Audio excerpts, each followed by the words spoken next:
چی نگین عاقد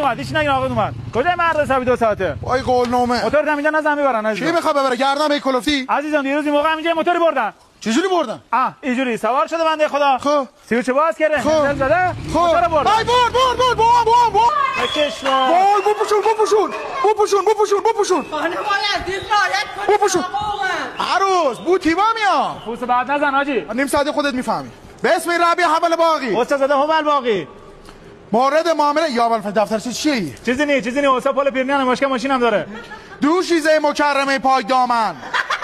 حالا یه ذره دامنش هم خاکیشه چه اشکالی داره یک دستگاه دوشیزه مدل آخر 1273 شاسی به شرط ولی پالونی خورده صلوات اللهم میگن تو مطمئنی عاقدی نه من عاقلم یه مشتی دیونه جمع شدن دور هم به هم بپیوندن منم شدم عاقل دوشیزه مکرمه خدیجه پاکمانتو وایسا این خب به ما روز اول گفتن اسمش پارو میدن تو خواهر اصل دهنت هم نذاشتن که نفهمی چه گوی خوردی خب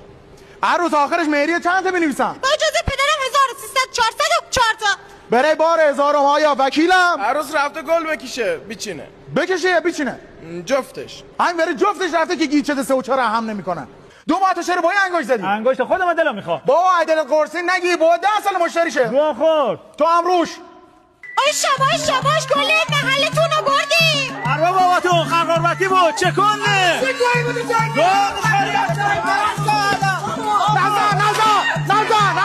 نزا هیچ کی چوغ بالا نزنه منم مرداش اومدم هر کی دعوا داره بگه خوردی تو عاقل بالا ببخشید در شده مشکی هم خوردیم بچه مرداش باخ نمیده حالا چقدر تقدیم کنید قابلت نداره قربونت برم منزل خوشگلی عروس خدمت شما عزیزا